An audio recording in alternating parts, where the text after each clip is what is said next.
Hello and welcome back to another episode of the Yorkshire Podcast Studios behind the scenes podcast. We're making our own podcast. It would make sense, wouldn't it? We're going to talk to a member of the team, and it's going to be James Buttler. I thought you were going to get me to introduce myself. No, not at all. Okay, sorry.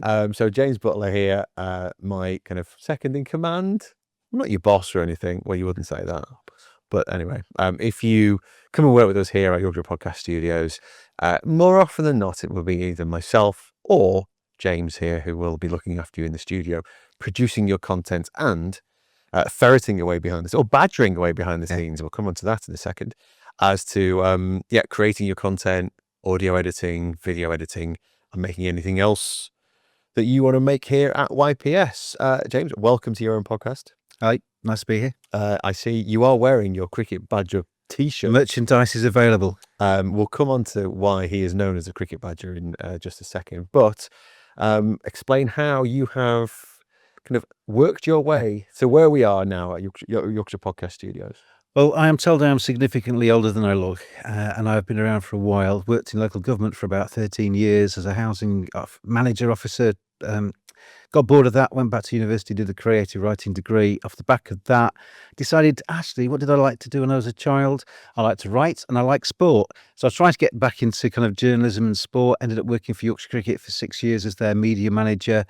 Off the back of that, went freelance, started doing radio, started doing all sorts of different things with cricket, and then tennis commentary, cricket commentary, a bit of football commentary. Jack of all trades, master of absolutely nothing. Absolutely. There you are. So there's the skill set that you've kind of developed there, going back and forth with different things and finding new routes, new careers. There's a lot in there. There's communications, there's media, there's some commentary in there as well. There's being on camera, on air. So you've covered a lot in your time. Yeah, and some of it's pre-recorded as a podcast. Some of it's been live. I like the live. I think with the live, you kind of go, you forget the record and the stop button, and you make some mistakes along the way, and you kind of live a little bit more by the seat of your pants sometimes, which is actually quite exciting. The live commentary and live radio and live. I've kind of been pitch side on TV doing interviews with people as they come between innings and things at cricket. I quite like that because it's a little bit more, the adrenaline goes a little bit more. And I think with podcasts, you can get there is a temptation sometimes with pre-recorded stuff to try and be precise and trying to be word perfect. And I think that's a mistake. You can stumble, you can make mistakes. And ultimately, the edit's your friend as well. So that can kind of maybe get around a few things too. But yeah, I've done quite a lot of different types of broadcasting, and love being in this part of kind of the industry. Yeah, just going down that route, what you're talking about there, about almost recreating you as a human being on air, isn't it? It's I always say it's like the best version of you, but it's still you. Yeah. And when we're talking to people here who come into the studios, it's still the people that we want to hear from. We don't want to have someone putting on a face or putting on an act. And part of what we do when we're working with them in the studio is maintaining that, isn't it? Yeah, I mean, it's the human face. It's your face. It's people tune in to find out what you think and what you do. I maybe come on to it in a minute, but I do a cricket podcast. I think if you find yourself on a podcast and you don't know what you're talking about, you're probably on the wrong podcast.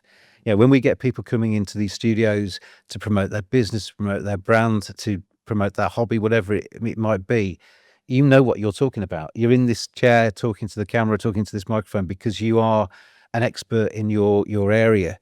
You don't need a script. You maybe need a little bit of a framework before you start. You might need to discuss it and plan a little bit, but you don't need to be word perfect because you know what you're there for, and you know what your business does, what your brand does. And I think you can overthink things at times. And I think just being natural on camera and just kind of giving yourself to your audience who are in those lenses there is the way to do it.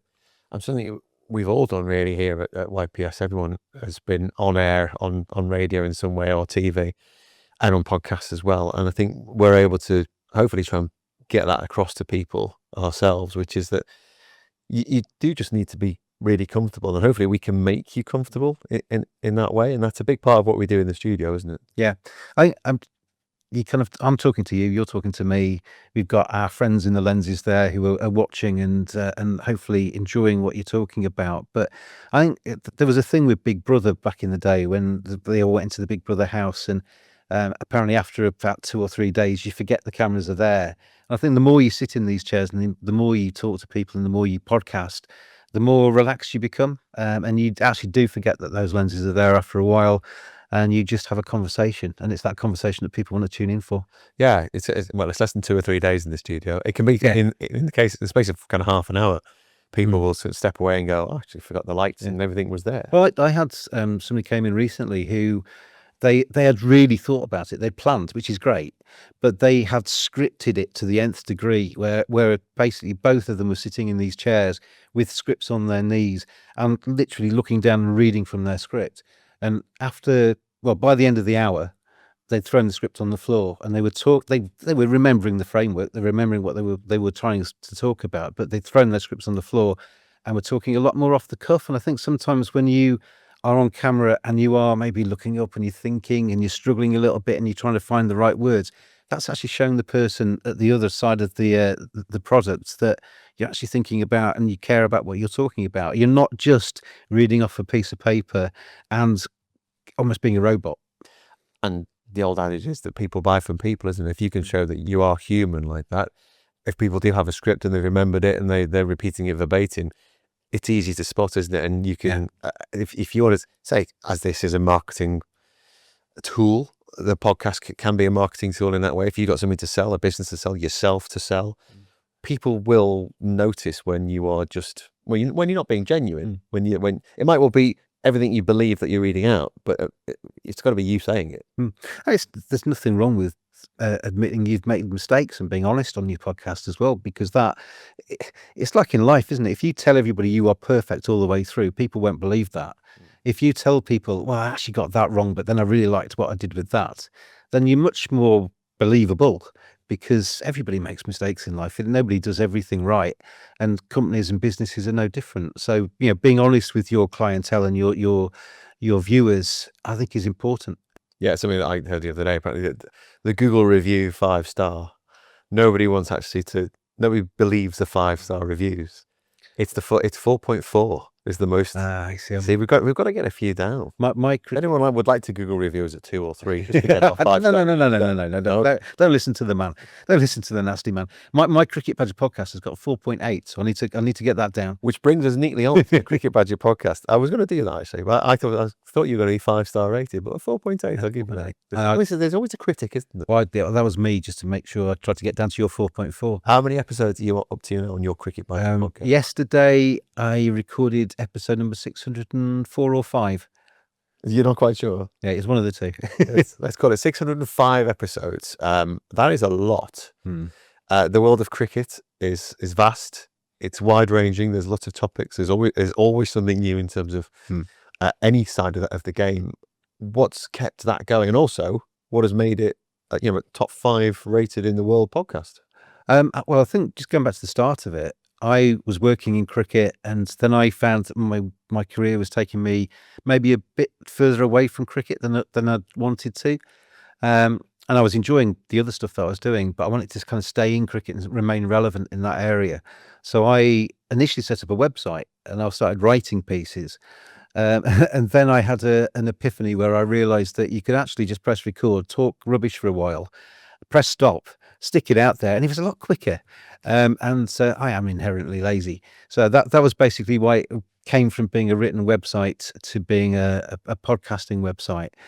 And I made so many mistakes at the start of it. And as I say, I come from kind of a fairly broadcasty, journalistic background.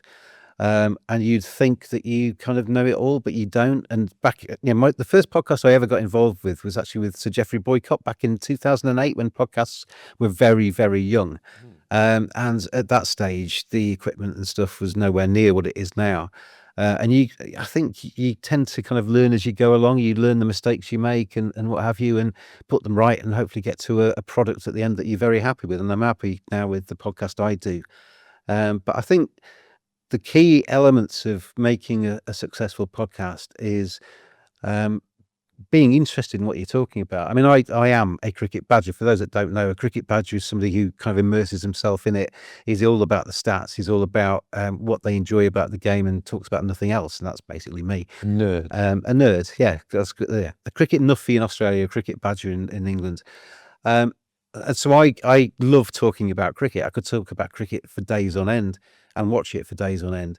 So it's not, it doesn't feel like a job. It doesn't feel like work. It doesn't feel like an onerous activity to press record and start talking about that. So I think that's important, to have that kind of baseline of enthusiasm and a little bit of knowledge about what you're talking about.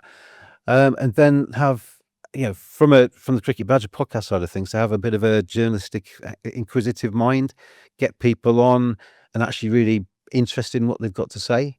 I've had some great guests on there. So Jeffrey, David Gower, some of the modern greats have been on my podcast, and some people who are far less well known but have interesting stories, and kind of developing those stories, getting to people to talk about their lives, talk about their experiences, tell a nice anecdote along the way. It's interesting, but one of the keys, I think, is to not be too scripted, not to be too, to be able to react to what people have said. Oh, yeah. You might have that framework in your mind about how you want your podcast to go, but you need to be able to, if somebody starts to tell a really good story, not cut them off because you want the end of that story, but be able to bounce off that story as well and ask them maybe a supplementary, and not just be concentrating on the next question. And then when you actually watch it back, think, oh, if only I'd asked a little bit more about that, because that was really interesting. So, and you kind of learn how to interview people, and you learn how to communicate with people as you go through, and you get better at it the more you do it. Yeah, and feedback's really important as well, and to be able to take feedback, which we will try and give along the way, but also make sure that it's right first time. So the planning is really important, isn't it? But as you say, if you've got that ability to listen, and also just learn a few of the little tricks of the trade of being an interviewer. One of them, which it might sound quite rude, actually, is if you've got some notes with you, and it's fine to have notes with you. If someone's answering a question, you're okay to look down and answer and see where the next question might be, and you've got one ready to go. But also, while you're listening, you've got that, actually, I can ask a supplementary question here. I need more detail on that. That might just give you a bit more time to concentrate on where the interview's gone. It might actually change the way that you kind of drive that interview. There might be a section you don't use because you've gone down one alleyway, and it's a really interesting cul-de-sac that you found yourself talking about. I don't know. I mean, you've done live interviews as well, and I don't know about you, but I've had a couple of moments in my lifetime where somebody's talking to me, I'm listening to what they're saying, and in my head I'm thinking, what am I going to ask them next? I need a question. Where's that question? It's amazing how they come, because there's always something to talk about and something to bring up there. But yeah, I do really. It's funny because when people have come in here, you actually take a little bit of pride in their podcasts. Absolutely. We've had podcasters coming in from, in all honesty, areas of kind of life that I have never shown any interest in before. I've never really kind of scoured the internet looking for timber merchants. I've never really scoured the internet looking for the cleaning services and security services and stuff like that. But when you get those people coming in to use our fantastic studios, and they're sitting down, you want them to get the best podcast that they can possibly have. And that's what we're here to do, isn't it? To help them feel comfortable in these studios, feel comfortable with the cameras, trying to give them a little bit of advice along the way. And it's amazed me how some subjects that I would never have tuned into, I've ended up either being in here or editing podcasts and actually think that's actually quite interesting. Yeah, some of it's really incredibly interesting. There's been some real eye-opening moments when we've been in the studio, and real kind of jaw-dropping ones, which, again, you would never think would come from a podcast from a security company or say timber. It's Howard Timber. Hi, Howard. Who, as a company, have come in and kind of embraced the whole idea of podcasting as a tool, not only as a marketing tool, but also as a team building tool, as a get to know everyone else in your company kind of tool. There's so many ways that what podcasts can do, so many ways that they can connect with so many different people. I think the beauty of podcasting, and obviously when we're talking about podcasting, we're talking about video now, because video is basically podcasting. I think the beauty of it is it's yours. So whether you're a business, whether you're an individual, like me doing my cricket one, whether, however you coming into podcasting, your podcast is your own thing, and you can do it whichever way you want to do it. There's no kind of absolutely hard, fast rule that you need to do it in a certain order or in a certain way.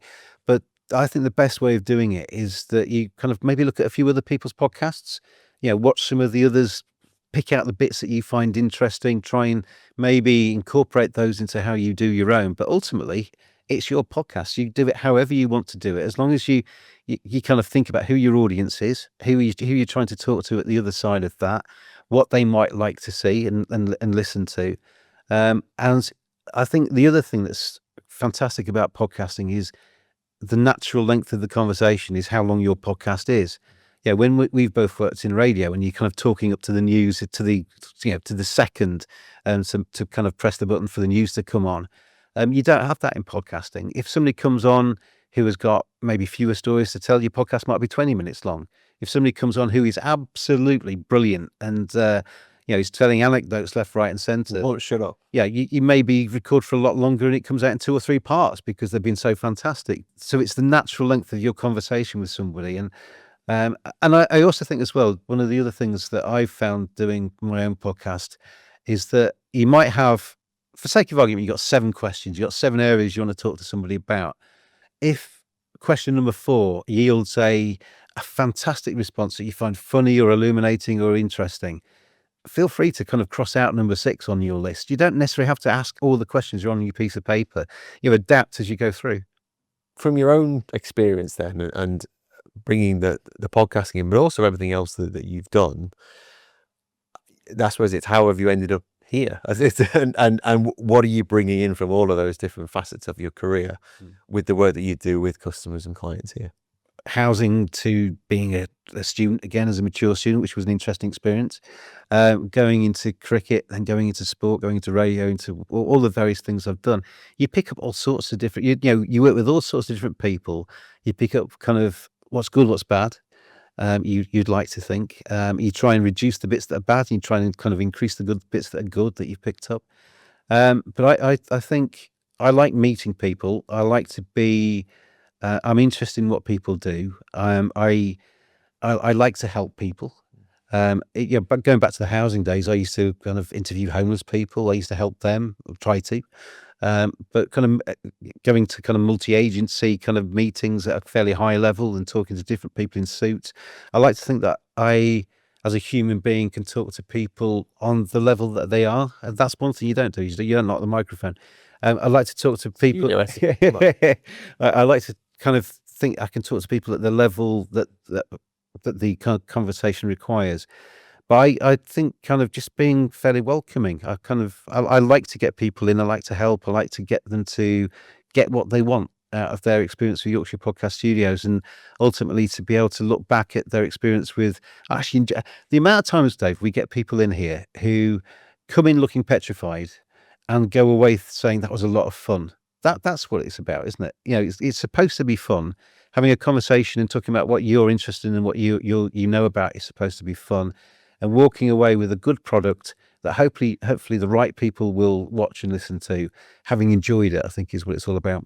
Yeah, and I think it's fair to say that we're still learning along the way, because this is a market, an industry which is constantly evolving, and we've got to keep on top of things. People come to us asking for different things as well.